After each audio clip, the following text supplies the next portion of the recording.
Hi, I have been asked to provide an independent evaluation of the healthcare system in Gaza based on my previous experience and to compare from my last visits. This is my third time in Gaza.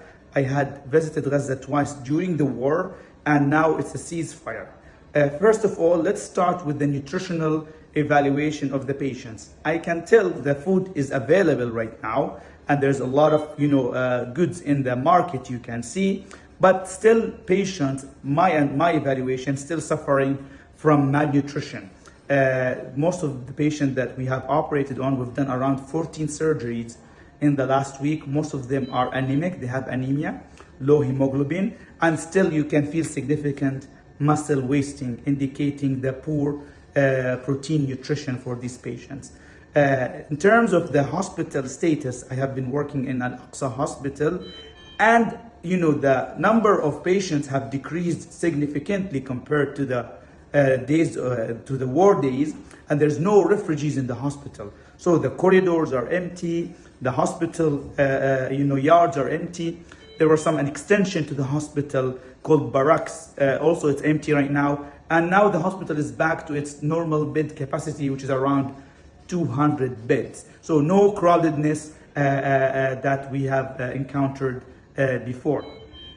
In terms of the healthcare staff and the healthcare personnel, the Al-Aqsa hospital was one of the main hospitals that continued to work for the whole war. So there were some concentrations of the healthcare workers here. Nowadays, it's back to what it was before. Most of healthcare workers who lived in North Gaza or who were from North Gaza had moved back to Northern Gaza, in the Gaza city, in Beit Hanun and Beit Lahia. And the ones who are working here are only the ones who are originally from Deir al-Balah. So there's significant decrease in the number of the healthcare personnel compared to what we had before.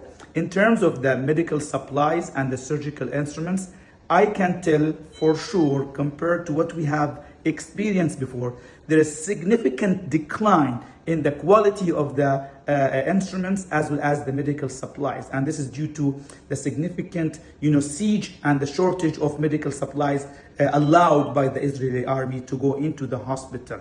These surgical instruments are the same instruments that we have worked for the whole year.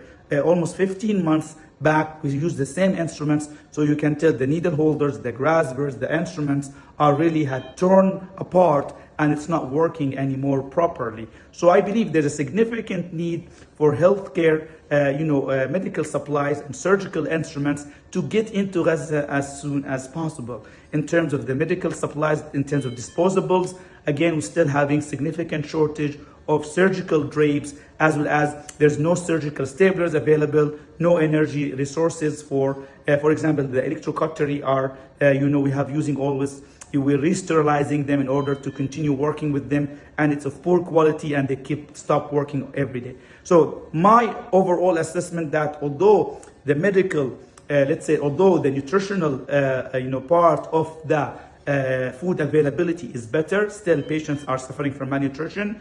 Although the hospitals are less crowded and the number of patients are less, still, there's, the surgical instruments, the medical supplies are still in significant shortage. And most of these patients who have moved from the middle part of Gaza to the northern part of Gaza, right now, northern part of Gaza, there's significant shortage of hospitals. You all know that almost all hospitals have been destroyed out there, and patients have moved back to the north, and literally there is no proper healthcare system. So I believe there's a significant need to concentrate on the healthcare system to provide instruments, to provide supplies, to provide medications, and to provide even sometimes field hospitals to cover the shortage of hospitals in the north. Also, I want to concentrate on one particular thing for the medical missions that are coming to Gaza.